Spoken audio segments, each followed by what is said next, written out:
So, of course, the recriminations have begun within the Democratic Party, where they are desperately trying not to learn any of the actually correct lessons about what led to their failures. However, we wanted to go through some of the finger pointing that is going on here. Let's put this up on the screen.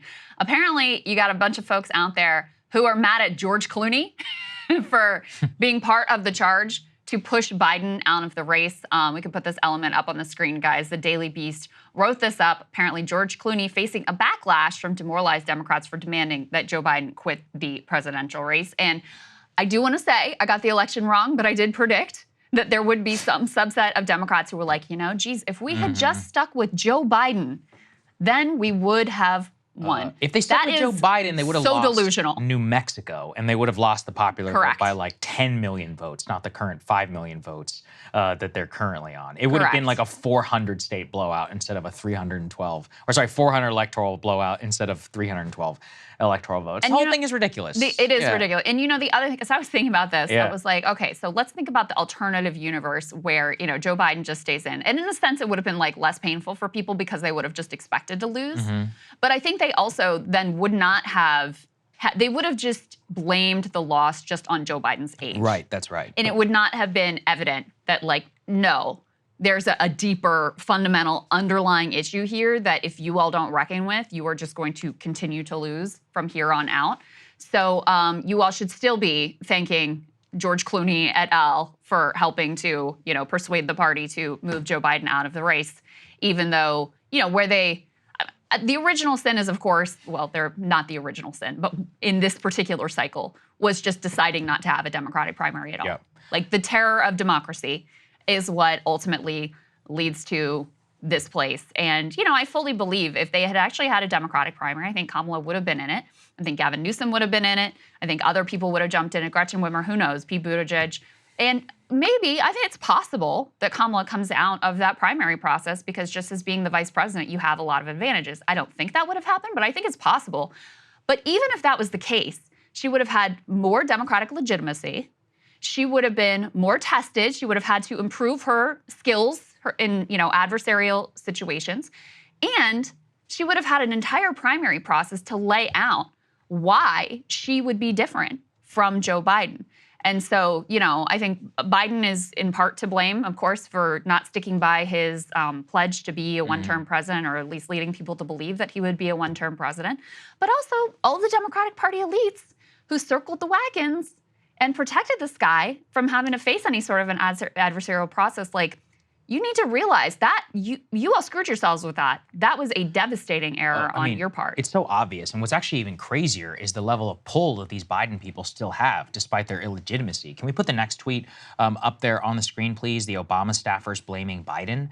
So David Plouffe actually tweeted about how they were starting from behind and how they've had like an insurmountable problem. And Jackie Heinrich, she tweets here, she shows that Obama staffers are trying to pin the blame on Biden for Harris's loss. Biden World said that Plouffe was a sanctimonious asshole. He says, I find this so unproductive.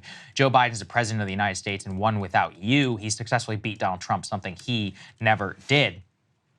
But here's the thing. David Plouffe has now literally, Krystal, deleted his account. I was just looking that up. He was forced to delete his entire account from Twitter because of the pylon from all of the Biden wars. So it shows you that acknowledging reality even today after this devastating loss by the Democratic Party is still not possible in Biden's Washington. And that actually gives me less faith than ever that they will ever do anything about it, because it's clear now, like, the internal cult behavior and the self-reinforcing mechanisms are just too damn strong. I mean, even when they forced Biden out, he's the greatest president ever. He's the most selfless, God-fearing, great Jesus Christ, moral, reincarnate, all this. And thank you for going away. But it's like, no, man, you are hands down, I'm going to say this, of the modern era, other than George W. Bush. I think he's the worst, right? I mean, I don't think he could come away from it.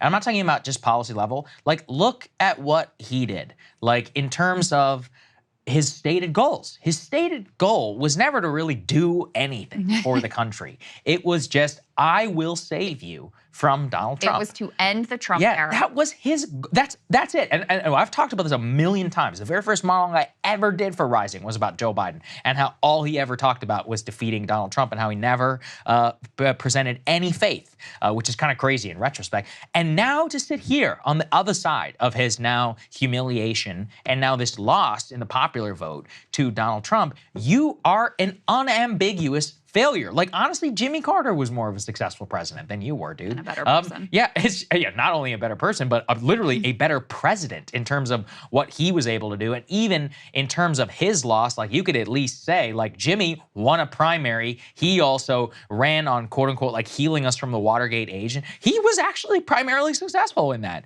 You know, in terms of Biden, like, the one thing that he set out to do, he failed at dramatically, historically, not to mention all the policy stuff that also went wrong under him. And the one area where we rely on the president of the United States for judgment, he failed on that too, where he's old and people who have real faith, like we know, everybody knows old people, and many of them had great humility. And we're just like, there's no way that I could be president. There is not possible for me. I need to know that sometimes it's, my time in the sun is up. Yeah. And that's okay. Yeah. And his narcissism around his family, around himself, led to the place of where we are. And so really, not since George W. Bush have we suffered so deeply as a country because of one man's narcissism, and also not since George W. Bush, as one man's narcissism and frankly idiocy has doomed his national party to such a historic failure. I think that is all correct. I would assign equal amount of blame, though, to the Democratic Party elites who are around him, who protected him from it as well. Because listen, he's a president, and he's been seeking the presidency for his entire life. No one should be surprised that he's such a narcissist that he's not going to let go of the press ring. Like, that's incredibly predictable. And so you had to have people around him who were willing to, go against the party and facilitate a democratic process. And we could put the next element up on the screen from Politico, because even though Pluff was apparently forced to delete his Twitter account for, barely criticizing Joe Biden. Say Biden's word. Behind the scenes, this is the conversation that is playing out in Democratic elite circles. So this is Politico. They got this guy, Jim Manley, a top aide to former Senate Majority Leader Harry Reid, to go on the record. He said he shouldn't have run. This is no time to pull punches or be concerned about anyone's feelings. He and his staff have done an enormous amount of damage to this country. And, they had a bunch of other quotes, most of them anonymous, from other party officials, consultants, et cetera, who were saying very similar things, because, it's very obvious at this point. But yeah, it's easy in retrospect for them to point fingers, but these are some of the very same people who were in a position to know the level of his decline. And instead of, enabling a democratic process by which Democratic base could choose who they wanted to be their standard bearer this time around, instead they circled the wagons. Yeah. And, there you go. Here we are. And there's no guarantees that another nominee with more time could have succeeded, but they wouldn't have been in a much, much better position if they had gone in that direction. Mm-hmm. Absolutely. And just in with all of this, it's just so transparent. Their attempts to rewrite history are going to be, legend for when Biden eventually F's off to Delaware and to the beach. He'll write his memoirs, and they'll be just as ridiculous and hagiographic as Barack Obama's were. But the attempts, I think, and I also wonder whether there may be too much blood on everybody's hands, because it's not just Biden; it's a lot of people in Congress. No, it's, that's absolutely so maybe they'll just memory hole the entire thing. They'll be like, "Yeah, it was a crazy thing, Donald Trump. We got to move on." That's one of the favorite pastimes of theirs, is we have to move on. But, remember how mean they were to Dean Phillips? Oh my God, yeah. You guys all owe him an apology. I still kind of stand by this. At the time when Biden dropped out, I was like, Dean, he's kind of like Obama. Because people don't really remember, a lot of the key Obama lore is that Obama, when he was a nobody, literally nobody even gave a shit what he had to say. I think he was a state senator, and there was one guy with a freaking video camera, so thankfully for Obama gave a speech against the Iraq War. And that was massively influential for all of the young people who caucused for him in Iowa, and for a lot of the early online energy around his campaign. And so Dean, I mean, we have to give the man credit. Like, he was the first of all of them, the sitting, like actually a sitting member of Congress who bet the farm. And he's like, Biden's too old. We got to move on. And he tried. So to be honest, I think Dean, like, he's got a case for I was right and all of you were wrong. And like I said, too, the Democratic mind, the elite mind in particular, like the voters, the base, the MSNBC, the one credit you do have to give them is they do want to win. They hate losing. What they actually care about is winning. And so if we correctly can diagnose this as a major Biden problem, I think Dean has a very, very bright future ahead of him. I do. We'll see. I don't know. Yeah. I don't know. Because there's also short memories, you know, in the Democratic coalition and lots of contenders for the, you know, the happiest people right now in Washington are obviously the Republicans, and then the list of 2028 would be contenders, you know. But not any of the women, because Democrats are never going to nominate a woman again. So sorry, Gretchen Whitmer. Sorry. You should have taken your shot this time, sister. Big Gretch. Yeah. Big No, Gretch. honestly, though, you should have taken your shot. There's lessons in Gavin Newsom should have taken your shot. There are lessons in this world for politicians. Timidity never gets rewarded. Chris Christie absolutely could have been president in 2012. I have no question in my mind. I think he could have won and could have beat Barack Obama. He decided to stay in. He was like, oh, I'll try in 2016. Bridgegate happens and he gets his ass blown out by Donald Trump. No, humiliated he and now on ABC. He missed his shot. Gretchen No Whitmer, doubt about you it. had a chance. If she was like Joe Biden or Kamala, I'll see you at the convention. I think she would have won. I really do. Not the presidency per se. Maybe she would have lost. I don't know. I can't say any of that, you know, after the results. But they would have had a shot. And for Gretchen, like, your time, it will never come again. You're done. You know, this whole TikTok female thing, like, good luck, because the retcon on this is we need the bros back, and a white dude is the, yeah, I think your call is correct. The first female president will be a Republican, like a conservative. Yeah. I put my money on somebody like Sarah Sanders, somebody like that. But, could be. I mean, yeah.